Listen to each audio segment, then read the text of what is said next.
going to all be about content creators. Thanks for coming in here. Maybe some of you are aspiring content creators, which would be cool. We definitely want to hear from you. Yeah, there's still a lot of, there are some differing opinions I've heard about, like is there too much or too little disc golf content, but I will tell you there's lots of room for disc golf content. So whether you're a creator or maybe you just want to hear like, I mean, I can talk louder. Maybe you want to hear just some inside scoops or stories or backgrounds or anything you want from this panel. And so why don't we go down the road and introduce who you are as a person and then what content or media you represent. And this might die, so let's see if we can figure it out. Hi, my name is Jesse at Trash Panda.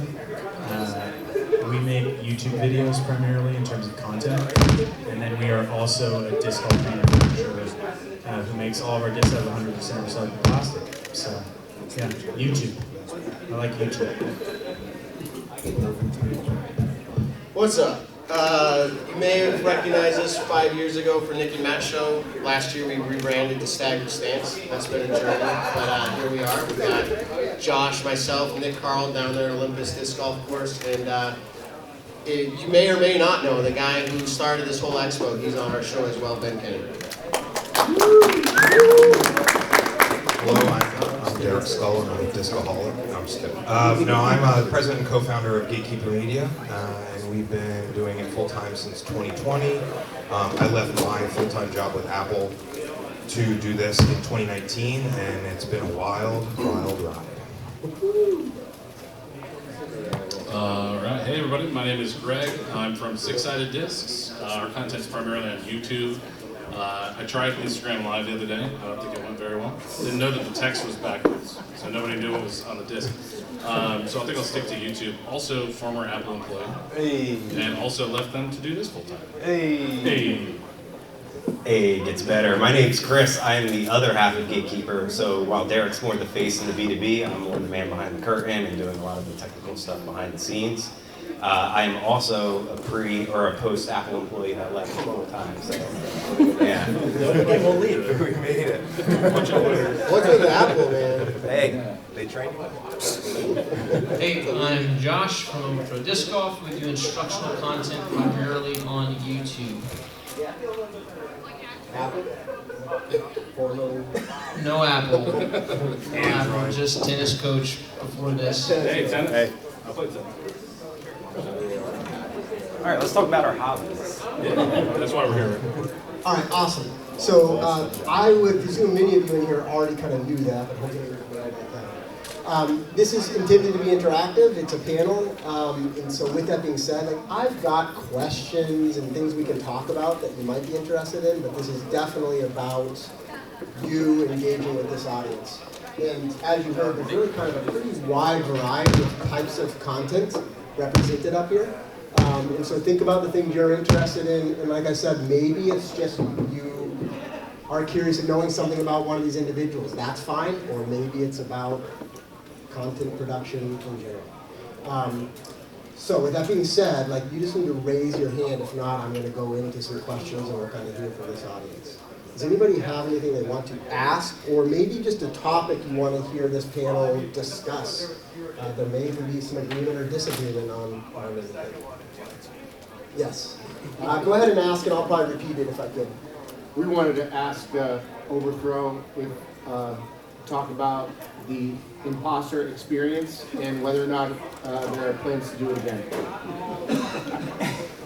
I've been asked so much about Imposter here. It was a great experience. I really wanted to go because I knew I'd probably choke, and I wanted to have the experience of getting through all of that pressure, because I've got players that I work with on the Pro Tour who get cameras in their face, who don't have Brody chirping in their ear, because he's on a lower card than they are. But sorry, I gotta be careful when I come to these things, man. I get in a mood. No, don't. Oh, we did. It's all right, we got it. But no, yeah. So I wanted to go through that pressure, I absolutely would do the Imposter series again. We love the Foundation guys. We're in the same town as they are. So yeah, great experience. What was your question?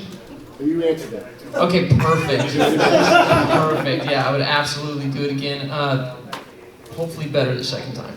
Hey, some people in this room may not know what that is. Can you give us the 30 second? Foundation Disc Golf did an Imposter series. If you saw the show Mole on Netflix, it's like that. Basically, there's an imposter among you. There are team-based objectives, and one person is trying to thwart those objectives, because if they successfully thwart that objective, they get $500 added to their personal purse. Everybody else is trying to add money to the group purse, which will be divided among everybody who's left. Great idea for a disc golf show. Executed great, I think, the first go-round, and they're only going to make it better the second go-round, so I hope it continues going. But that's Imposter. You should go watch it. If you didn't already know, I didn't win. It wasn't me. I was not the guy. And I've had a lot of people ask about, like, I can't believe they voted you off. I absolutely can. I would have voted me off too. I'm like, how does this not look like I'm the imposter, you know? So I should have played better. I take that ownership, but I got exactly what I wanted out of it. Got to hang out with the Foundation guys a bit.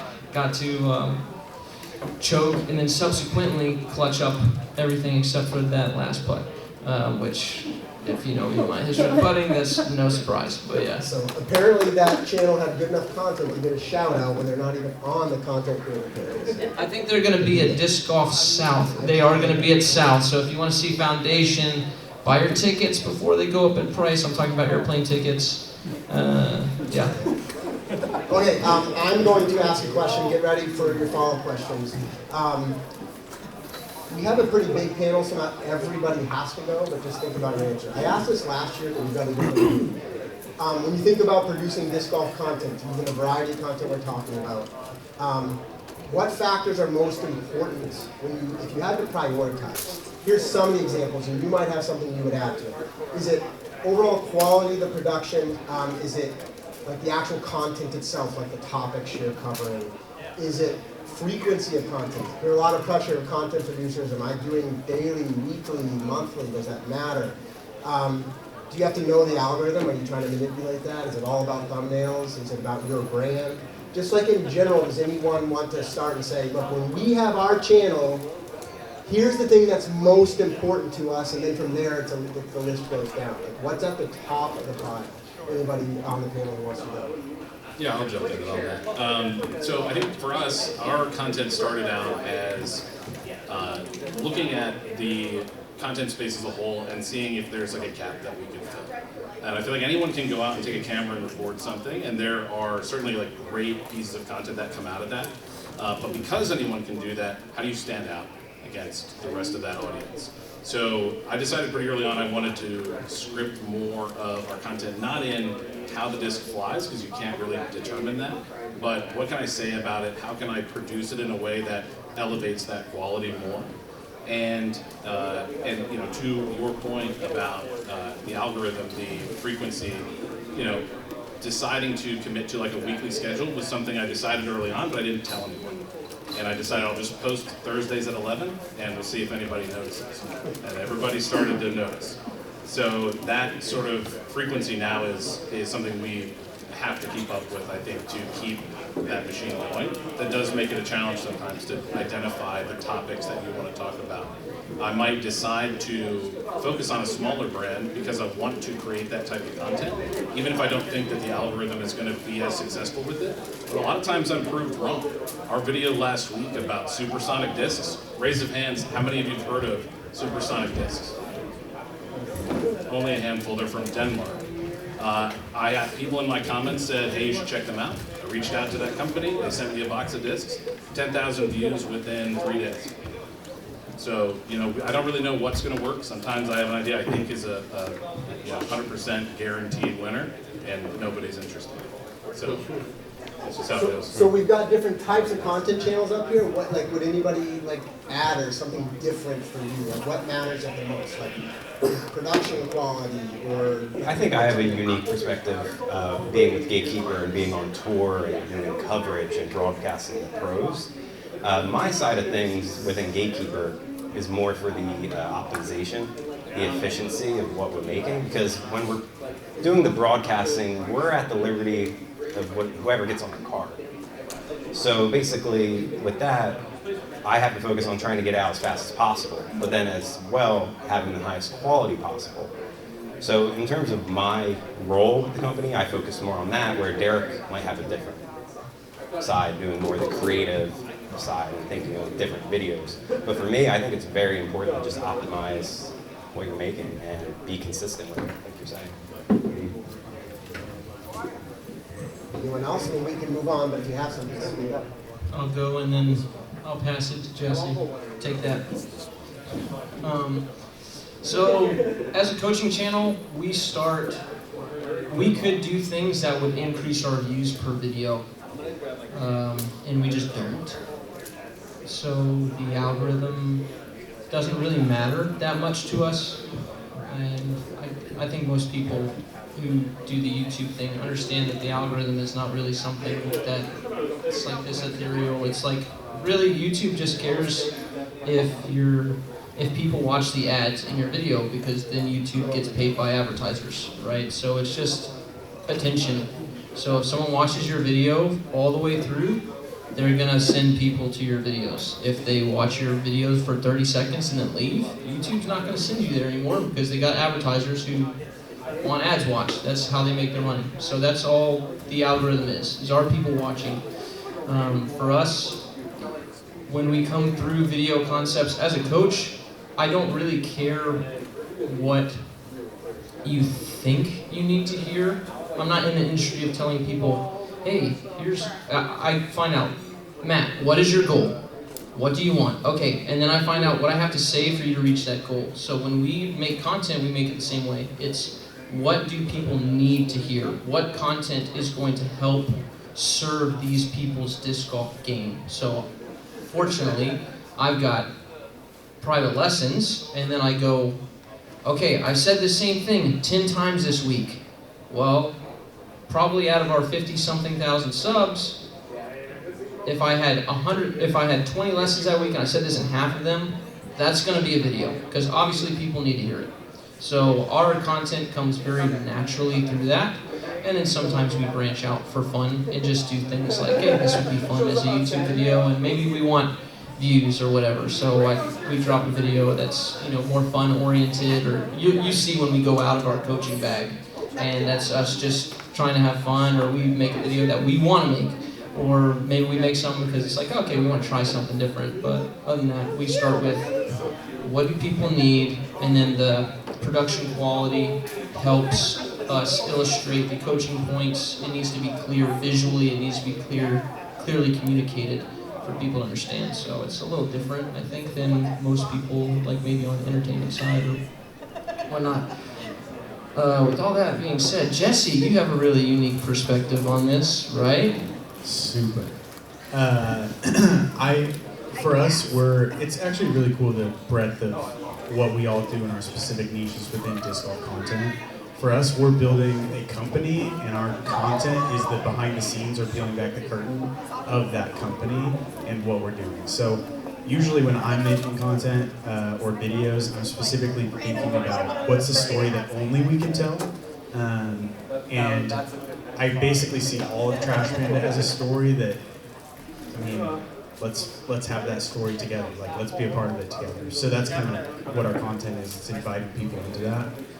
I still try to optimize for the algorithm, because you're kind of just, it's not hard to optimize for it, and I don't see why I wouldn't, because I'd love for Trash Panda to be big, and I'd love for people to know about it, people to be recycling plastic. So all that to say, I think you summarized it well, but I would say that all YouTube cares about is, did people click on the video and did they stay on the video?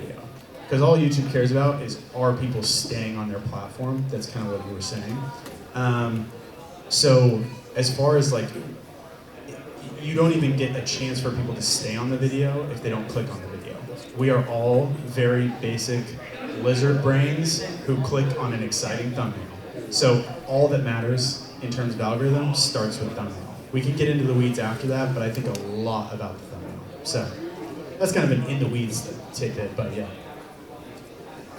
Can I follow up and just ask, when it comes up with one of those videos that you watch for like maybe 5 seconds and then it pops up and says you can skip it, is it better for you that we watch the whole commercial, or is it bad if we hit the skip button because we want to see your content? Watch the commercials, please. What's that? Watch them, please. Watch the whole thing, don't hit skip. Yeah, or if you click on the link that it recommends and just don't do anything with it. Another thing that people don't really realize is that if you hit share and then copy the link, it will. YouTube will think that you're saying, "Hey, I like this enough. I'm sharing this link." They don't know where you're posting it, right? So like that in and of itself is a big help to all these channels as well, because even if you just click share, copy link, that's going to help YouTube say, hey, they might be onto something. And then they're going to start pushing it more and more. I'd like to piggyback off of what Jesse said is that, one of the things that really drew me to his content in particular was that he made content in a very traditional manner of what we are used to in terms of like YouTuber content creators. And I think that's really what attracted me to his channel. And then all that to say that, inevitably I reached out I wanted to work with him because I enjoyed the content so much. So the topic that I really want to push on is that like, don't be afraid to like collaborate with other content creators as well. I think that's a huge, huge opportunity for a lot of people, because if you like their content and they like yours, how could you not make cool content together, right? So like your viewers are gonna really appreciate it. You're gonna get new viewers from both sides, and you never know what that could lead to. So like, we made discs in Jesse's garage when he first started, and played around head to head. Chris and I played head to head with those Frisbees. So it was a really great experience that I think very fondly of, and I think, it's something to be said that there's a lot of cross promotion that may not necessarily get taken advantage of as much as it should. Right. What other questions or topics do you want to raise? Okay, right here. Comment on just what you said. Do you find when you collaborate with other creators, do you find that your videos do better than not? Or do you see a spike in those numbers when you collaborate with certain creators? Like you said, you did some stuff with Jesse. Did you find that you got more views overall, or did you think that you had more, from people watching? I just want to state for everybody in the back in this direction. He's asking, when they collaborate, do they see more views and better performance? I would say that it really depends on what your typical standard content is that you do, right? So like if you're doing a collaboration and that content is slightly different than what your audience is specifically like subscribing to you for, you may not see the spike from your own personal, but the views you're getting might be from someone who hasn't been watching your channel to begin with, right? So like, I wouldn't say it's a spike, but it's more of a broadening of your channel. So I think I might have a different perspective to offer there, or similar comparison. So we're a podcast, so our content that's created is weekly, and our show is pretty much primarily based off of interviews. We don't have a problem talking outside of an interview, of course, but the interviews are kind of what drives. So we're collaborating almost every single content that we're producing. We bring Paul Macbeth in a few weeks ago, our numbers spike. So obviously collaborating with people in that case is very different for us. We bring on Andrew Manganelli, and our numbers go, no, I'm kidding. I'll leave it at that, Andy. No, I'll leave it at this. Great guest we had on. But just like collaboration is different. So like, he's a disc golfer, but the industry he's in right now is a little different than our listeners are into. We find it interesting, we think our listeners will, but it's different based off who we collaborate with. And that makes sense, right? You know the Paul Macbeth effect, I'm sure we all do. But that being said, also, every now and then we'll dabble outside of podcasts and be like, hey, let's do like some fun round on the course, and let's produce this. And our numbers plummet with that as well. And I don't think it's because like we don't produce good content when we go out on the course. But this goes back to you're doing something outside of your regular, your audience wasn't there for that, and then they see that, and while it might be a little interesting, they're like, I'm not here for it right now, and then it just plummets as well. So there's a lot involved with that. So just one more quick tip that I've kind of noticed over the time is that if you want to try something new, I would say like a good rule of thumb is that like have 5 of your normal videos go out as normal before you post something that goes against the grain of what you're normally posting.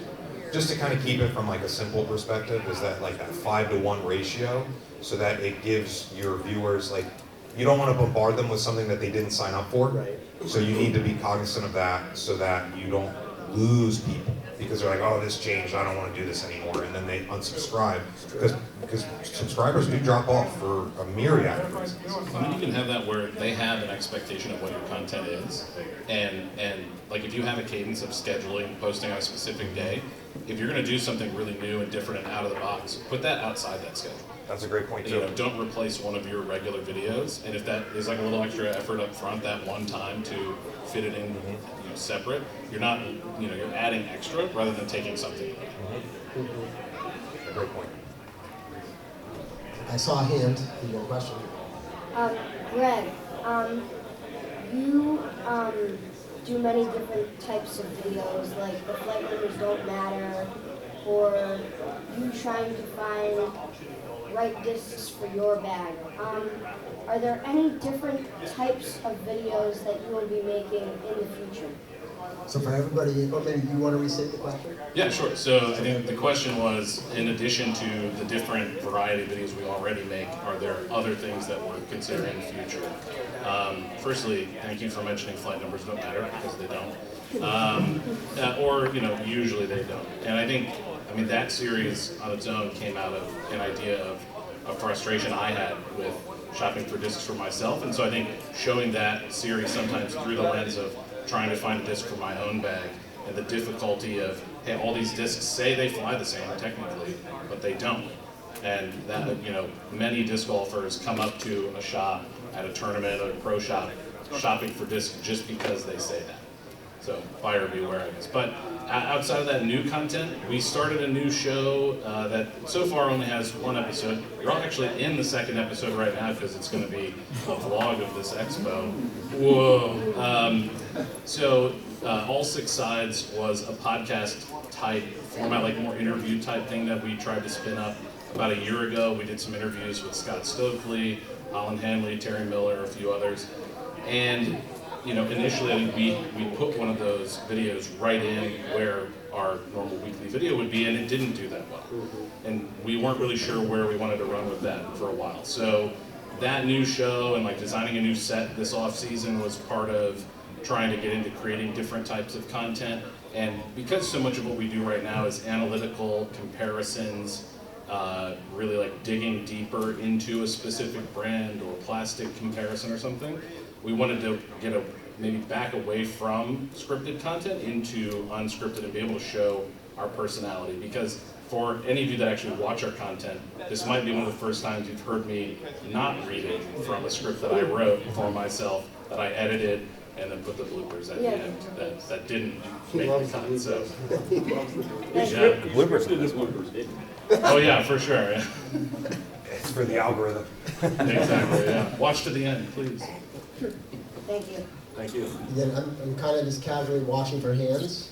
Raised. Okay. All right. What's your question? How long does like a video take to like come up with the idea for and like actually make the video and edit it? And, So from beginning to end, how long does it really take? We're gonna have a wide variety of answers, which is great. You know, by the way, it's already 1:30, so like we'll try to be efficient here. I think we should hear from each of the types of channels on that. Who wants to go first? You want to just go in a row? Yeah. Go ahead. So I am not the person to ask that question to. My answer is way too long. we're releasing a video in 2 days that I started filming 4 months ago. So like, it's just, I spend way too long on videos, but I love it. I love making videos, I love telling stories, I love consuming videos from other creators, like these people up here. Like, it's just, I love it, and so I want to make the best product I can. It totally depends on the video. I filmed a video in 2 hours before and edited it, but yeah, it takes me a really, really long time. And shout out to a good buddy of mine in Colorado, Bodanza. If you watch Bodanza's videos, he has the complete opposite answer to me, and we're like a yin and yang when it comes to that. So yeah, I take a really long time, and hopefully I take the longest because it's absurd. These guys are more sad. So we tried to streamline it, and we ended up recording live. So a lot of our work is on the front end. When we think through the ideas, we build out the show the way we want it to look, and then we do it live. So a lot of our production is on the front side, a little bit on the back side. So probably a few hours on the back side, but so many hours. It'd be hard to put into a box how many hours are put into building out the show to be what it is. If it's outside of the podcast, because sometimes we'll also do other recorded rounds, it's not my full-time job. So it could be weeks of just like investing a couple hours a day into a produced product. Depends how polished you want it to be. And it sounds like maybe you're interested in making your own content. You have to decide. Do I want this to be really polished and like really professional, or do I just want to get something out there? And frankly, Simon's not here to defend himself. Simon doesn't put out the most polished product, but it's super entertaining, right? If you've ever seen it. So like, there's all different sides to it. And Simon sometimes works on his videos for a while. Sometimes they're very quick, so it can be any level of that. I'm going to defer to Chris. Just go now? I think it really depends, because it's until you feel comfortable releasing it to the public. Derek and I have documentaries that we started filming in 2021 that has not seen the light of day. We've filmed Rick for years after putting a feature-length film together. So same with like Steve Dodge. So we have these projects that are very long, 4, 5 years in the making, because we're making a documentary. It's much different than the next day product that we put out, where it is very fine-tuned and efficient to the point where it's plug and play, and I put it out as fast as possible. So within 8 hours, I want to get that out. But that's a completely different beast than trying to tell a story. So I think until you feel comfortable putting it out there and you put as much creativity into that project, that's when you should release it, whenever that may be. Tell us about the store opening up for beer. All right, so I can talk about this for way too long. I'll try not to. I have a really complicated workflow because our videos are planned sometimes weeks in advance, and I used to make one video every week, to meet a deadline. And that got really difficult, and it was chipping away at the creative aspect of it, because I couldn't be creative because I ran out of time, basically. So now I try to block shoot. I go out to the course for 4 or 5 hours, and we throw hundreds of times. We gotta stop and like ice our elbows or whatever. Luckily, if you watch our videos, Caleb works at a gym, is in way better shape than me, and 15 years younger or more. So that helps a lot. But my process starts with an idea. What's the idea that we even want to attempt? And then I have to source the discs. Can I get them through vendors, companies that I already sell through our store, or do I need to order them at retail price? And that adds cost to the video. Will I even break even on some of them? Maybe not. But the workflow is like 20 steps long, and editing and thumbnails and that kind of stuff is last. It probably shouldn't be. The thumbnail idea ought to be earlier, but it might come out every week, but I'm spending multiple weeks working on each video, and ideally I can sit down in the studio at my desk and record 3 videos and then edit those for a couple weeks and then get back in that cycle.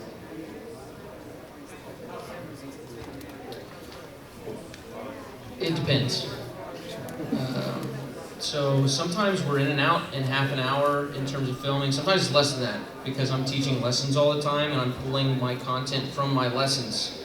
So when you're seeing a video, it's not a concept that's like, okay, this is kind of new to me. I've probably taught that concept in like at least 100 lessons before it gets to a video. So if it's something I've said a bunch of times, I've reworked it a bunch. So by the time I actually get to the field, we spend half the time Mikey playing with the camera and making sure that the tentacles sync and all that's there. I thread through my shirt. We go, boom. Sometimes we one take it in like 5 minutes and we're out. 15 minutes and we're done. Sometimes there's a concept video or there's teaching out there that's contrary to what I'm saying, and so I want to be careful with how I say things. I'm not in the business of just like needlessly assaulting people verbally. I don't think that really helps, but also there's things that I feel like need to be said. If there's like injury on the line, things like that, it's just like, here's how I see it. So sometimes those videos, we shoot it, and then it's just like, yeah, we just spent, an hour in the field trying to figure out how to say this conceptually in a way that people understood, and you're trying to figure out, okay, I've got 50-something thousand people that I'm trying to explain the same concept to, and coaching is so much individually based. So if I talk to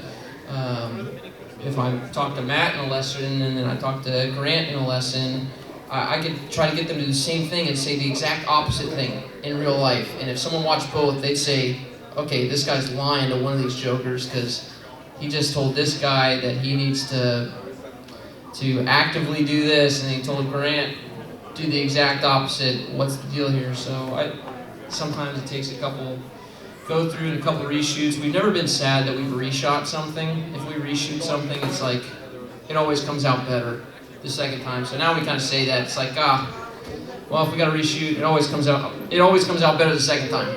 So, and then there are just like conceptual things like our Clash release video. There's fun videos that haven't even made it. Jesse's in one of them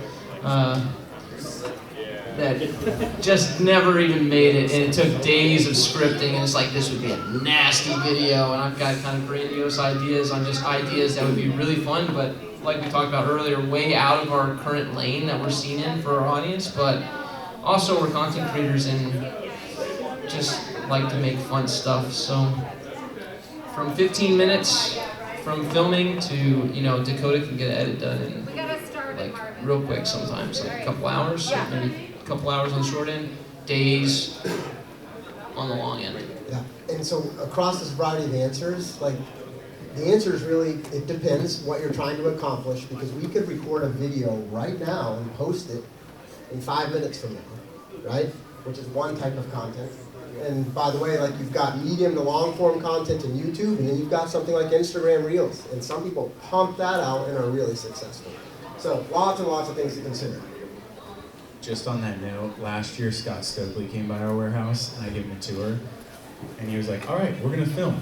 Pulled out his camera, pulled out his phone, which was his camera, filmed, and then it was just a 30-minute tour. I walked him through the shop, did everything. He pressed end record, clicked on the YouTube app, and clicked upload. So everyone has a different process, and he can put out way more content than I can because we have a completely different process. So it's totally across the board. What you said was kind of, yeah. Yeah, it depends, because I also know people who have made plenty of long-form content on YouTube about disc golf and have left 20 hours of video on the cutting room floor, just to be clear. So like, there's a wide range here. It depends what you want to accomplish. And maybe, can I get a succinct answer from one or two of you on how did you the answers you just gave, how did you learn that? Like, did somebody tell you you should take 1 hour, 5 hours, or did you just like try? And now your answer is what it is. You gotta do it. I'm married and I've got 3 kids, and I got to teach lessons, so I only take as long as I need. Just gotta do it. So, if anybody wants to add, but I think really it's like, you just gotta try, because you also might find out, I'm the 5-hour person to produce what I want, and you may say, I'm the 10-minute person to produce what I want, and that's part of the equation. Yeah, real quick, and if you're thinking about starting making content, don't commit to more than you need to. I think a lot of people go into it and say, okay, I gotta post every week. Nobody's expecting that from you to start. Just make the content as good as you want it to be. You don't have to release it right away. Like, sit on it. Is it as good as you want it? watch it a couple times, show your friends, show your family, and keep iterating on it until it's where you want it to be. And then set goals that are realistic for you. I think most people that get into like content creation or streaming or something like that, buy all the equipment, commit to this schedule that they can't really maintain, and then realize that they can't do it. And you're not going to find that audience quickly enough to justify the amount of money you spent on that equipment. Yeah, okay. There's so much follow-up, I feel like I'm doing an interview, but I'm not. So what other questions do we have? All right, talk loud and we'll relay. Alright, I'm like the only kid in my school who plays disc golf. Are there any ways I can get more kids in my school to learn the sport and play?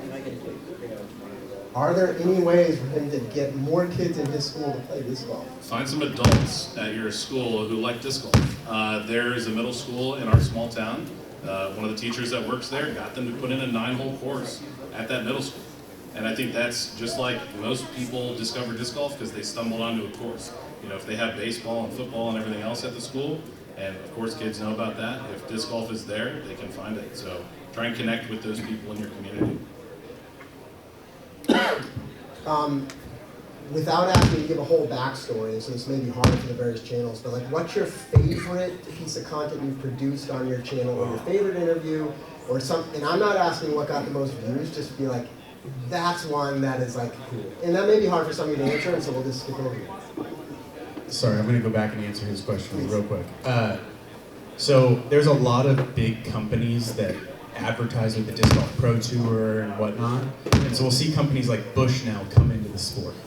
And when you trace Bushnell or Keen did shoes at one point, or any of these companies, it always goes back to one person who liked disc golf at the company. So, you are how.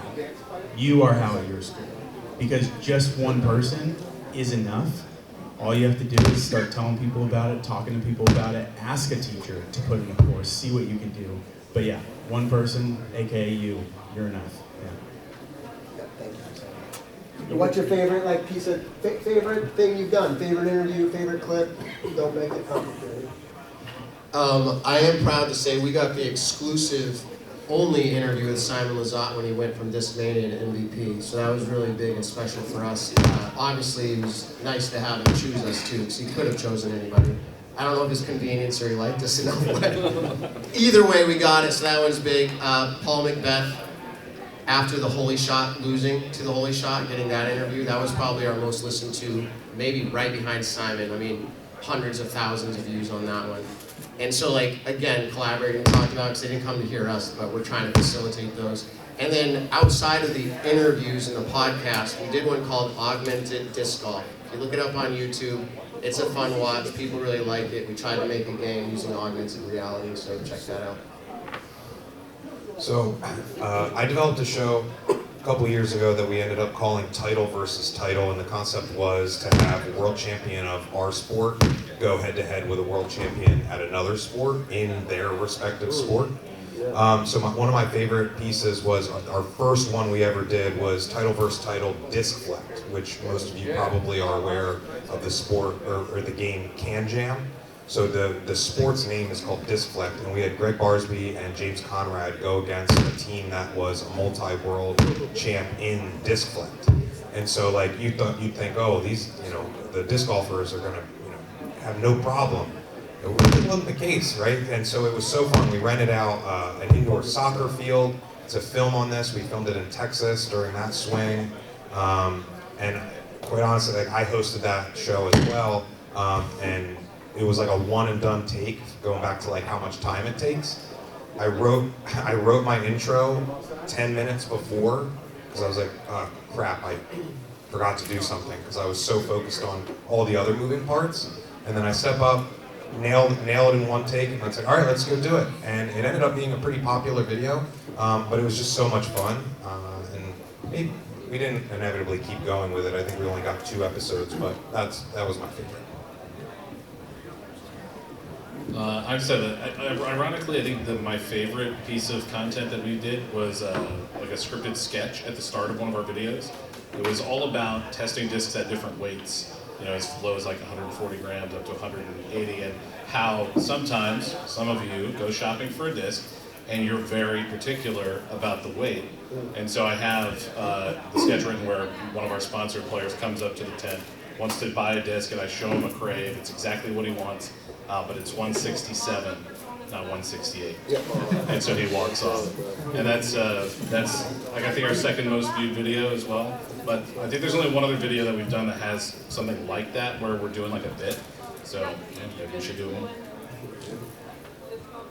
I would say ours was when we were still locked down in COVID. Derek and I came up to Maple Hill and did a practice round with Simon doing Maple Hill goals. And like the content, yeah, of Simon, but the important thing was that we did the channel split, going back to the collaboration. I think that was the first time the disc golf industry saw a channel split, and you see them all the time now. And that was all the way back during COVID, and I think that really kick-started that. And then you saw Brody and Ezra, and we saw a bunch of other ones. On top of that, I would say being in the coverage side of things, all the chase card wins we got. Matty O at Maple Hill, and like him looking me in the eyes and saying, "You guys are my lucky charm." And like having that, like having a player say that and have that type of comfort with me on the course when they're competing, I think just says a lot about what we've done like in the broadcasting side of things. Okay, I was just looking back through our studio. So for different pieces of content for different reasons, the slow motion distance compilation that Mikey got at Worlds, just because that information as a coach is really valuable, and I think to see that in the industry is an important resource. Simon Lizotte hot tub interview. That was fun for all the surrounding. My goal is to become a better interviewer, because I look back on my interviews and I just cringe every time. I'm like, man, I'm really bad at this. And I would be good at this like Jesse. And then the other one was the 500 foot. When we hit 50K subs, we trolled everybody with 500 foot video, and I rickrolled everybody in that, which we had a song. When we did the rickroll, it was actually me singing and Mikey's brother producing it. So if you see that, it's legit my voice. And it is the greatest cover of rickroll you will ever hear. And I'm not just saying that because it was me singing it. I legitimately believe that. So it's the Josh through 500 foot video. You can watch that. It's in the middle. It's just an absolute trip. I texted you after that. I was like, thank you for posting that. I know, it's so, I can't believe it's me singing it every time. I'm like, I have like this out of body experience, like, that was me singing that thing. So we make disc out of recycled plastic at Trash Panda, and plastic degrades every time you like heat it up, basically. And the question comes up all the time of like, how much is that degradation? Like, is it something we even notice? And I would argue that it's not, that we don't notice it at all. But I wanted to sit back and not just say that. I wanted to do something to see. So my favorite video we've ever done, we did last year. We recycled the disc 10 times over. So I made 100 discs, kept 10, ground 90 of them back down, made them again. Kept 10, ground 80 of them down, made them again. That video took forever, back to your question. It took so long, but it's my favorite video ever. And spoiler alert, but you know, it's been up for a year, you could have seen it by now. The number 1 disc and the number 10 disc, you barely notice a difference in the look of them, and apparently there's an additive you can use that would counteract that visual difference, and the flight was the exact same. So, people say we need to keep going. We'll see when I want to do it and go to like 100 times. I don't know. All right, challenge to the panel is in the next 10 minutes, let's see if we can field like 5 questions if they exist. Which means like maybe one volunteer to let go. Because I want to cover any questions that are out here. If not, I'll ask 1 or 2 more. Who has any kind of questions, any variety for our content creator? Raise your hand. Go ahead. I have one for Greg. have you noticed a difference in popularity in your videos between if it's you throwing or if it's Caleb throwing? Like, is that an actual statistic that you maybe have? Because, like, as a amateur, I resonate with you throwing the disc a lot more because I feel like we have similar arms. But like Caleb, I'm more prone to kind of click off because I don't throw 400. So I'll repeat what you said so everyone can hear. There's two of us that throw in our videos, myself and Caleb Thomas, who is 16 some years younger than me, better shape for sure, can throw many hundreds of times more than I can. Which is great when we're throwing, 40 discs 5 or 6 times each. Because for a while, I had so many elbow issues, I literally could not do that. So, do I notice a difference in the views? I don't know. I think I haven't seen like specific analytics on that, and I think what is probably more appreciated by the audience at large would be to see both of us, to see the difference between a higher power, like high torque, high RPM player versus me, who's like very average, 900 or lower, like best case I can hope for is like 900 rated. So if I can, get like 330 max distance, I'm pretty happy. So I think I'm pretty average in that respect, and people do seem to resonate that. And that was a super common comment I got today. I think you told it to me as well, that a lot of people like seeing me throwing it for a more like genuine experience. But I'm sure there's also to be honest, I can't throw all the discs, so I won't make it. All right, what other questions? Yes? I don't mean this to be a loaded question because I'm married to Greg, but what does your support system look like? You guys are out doing all of the things, and I know that a lot of you have families and a home life. So what does that sort of situation look like? Yeah, so support system outside of this, and let's, one or two of you answer this question. Yeah, Derek and I both have wives, and we were touring for multiple years with the Disc Golf Pro Tour. So I think ours is a little different because we were on the road 24/7, so we were gone for 8 weeks, 10 weeks at a time. And I think the biggest thing was we were very clear and upfront in the beginning, and we set a deadline. We said, hey, we are going to be away working hard for 3 years. You have to give me these years to do what we want to do. And with that, and then now we don't tour as much, and everything is much better because we're home all the time. But I just think you have to be very clear and upfront. Anyone else want to add support system, what it looks like? Yeah, I think your spouse, if you're married, it's super important to get that buy-in from them and be willing to move. But I think most people, it's like, hey, they kind of married you knowing like you're a weirdo and like not a typical 9-to-5 guy. I have no problem with 9-to-5s. Some people are more suited to that, but it's like I've been doing stuff like this since before we were married. Like I just find strange ways to make money. So it was like, hey, like let's do this. That's your title right there. That's the title. Yeah. So she kind of knew what she was getting into, and at this point, she just kind of trusts me. If I'm like, hey, I'm pretty sure water bottles. That's what I'm doing next. She'd be like, can we like feed our family doing this? I'm pretty sure we can make this work. She'd be like, all right. And that's it. As long as food gets put on the table and I'm spending time with my family intentionally, she's good. So I think everybody's kind of blessed to have that partner. Everybody who makes it, it's not like you're going to have a partner that's just like, this sucks, this sucks, this sucks. Like, buy-in from your partner is wildly important, and I think probably everybody here has it. Yeah, it would be really hard to persist without support of some sort, whether you're married or have family or only friends. Like, it would get hard. I don't mean this as a loaded answer to a loaded question, but you all are incredibly important to the support of what keeps us going. So in terms of like, the best part of YouTube is the comments, like being able to hear what people have to say and engage. Also, the worst part of YouTube is the comments. But being able to like have these conversations, we're all even here because we get to have these conversations. And so many, like all of us have probably had the experience already this weekend of people coming up and saying that one video, and we talk about that video now in deep dive, and then someone else comes up and it's a different video. And it's so fun to just engage with you all. So, like, I make the best product I can for myself because I want to, and I have a team of people who are working on the company and everything like that. So we're all invested in it and we have that support system. But the other side of it is so crucial to keep it going. So yeah, I think you all play a huge role. All right, anybody else have a burning question? We're getting right towards the end. I'm just curious if someone wants to take a pass at how much do you need to invest on the front end? And it could be money, but I'm talking everything from this to a fancier camera, microphone, or if you want to produce live, do you really need to learn all the software? Can you click the go live button? Just curious somebody's take, especially for maybe an aspiring content creator.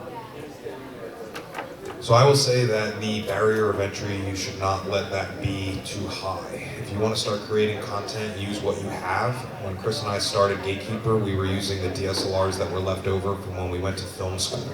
Clearly, those are not the types of cameras you should be filming disc golf content with, but it was what we had, and we made it work, and then we managed our growth, where when we got a little bit of money, we upgraded a certain thing, we got a little bit more, we upgraded the next thing, and so forth. I would say if you have the passion to want to create, don't let anything stop you from creating. It's your voice, show it, and commit to it if that's really what you want to do. I would add, and you can pass the mic, but it's about what you're trying to accomplish and the aesthetic, because like I know our live show, we really try to be like really professional and high-end produced, which is sometimes hard for live, but that's part of what we're trying to accomplish, not because we feel like we had to. We're like, this is what we want to do, right? So more time production, spend more money on cameras and microphones. But then we already talked about, like, there are people with really good channels producing with the phone that they already own. So it's a mix. You just need to think what you're trying to accomplish, and then just get started. All of our stuff is shot on an iPhone. That's all I need. Or Android. All right, any last questions? Any last comments as an expert, content creator panel to add? And if not, that's fine. There is not enough disc golf content. You should definitely make disc golf content if you want to. That question has actually been tossed around, which is interesting. I think partly because we've seen, I'm putting quotes around this because it's all relative, but an explosion of disc golf content in the last 4 years. But I put quotes around it because an explosion relative to the market. There's really wide open space. Greg, I found your answer early on interesting about how you kind of looked at where there was a niche and what was missing, versus some people are probably like, I want to do exactly what that channel's doing. I don't know if you were going to add anything. To that point, I think do it because you want to do it. Do it because you like it. I think it's easy to fall into a trap in YouTube of trying to feed the algorithm. The algorithm is a monster and it'll just keep eating forever. But trying to figure out what it wants is impossible sometimes. So if you're looking to do it for the long term, for a long haul, do something that you love. If you have a love for coaching, do that. If you have a love for making the world of the planet a better place and recycling plastic, do that. Whatever it is. I like what I do, so it's easy to keep doing it. And then the other thing I was going to say is like and subscribe. Yeah, like and subscribe. Look, it's a community of disc golfers enjoy consuming content. There's other people who consume content. There are people who consume disc golf content who don't play. That's not it. Just something clicked for them. And there's lots of people who play who don't consume content because they don't actually know it exists. There's a wide range of opportunity. As we get closer to wrapping up, who out here currently has a channel or a profile that is like disc golf content? And I don't care if you have one follower. Raise your hand. All right, so we've got people out here channels. How many of you are thinking, boy, that'd be kind of cool. I've got the itch and I would like to do it. Raise your hand. So we've had at least 15 people out here, which is pretty cool. Maybe next year one of you can be up here in a content creator panel.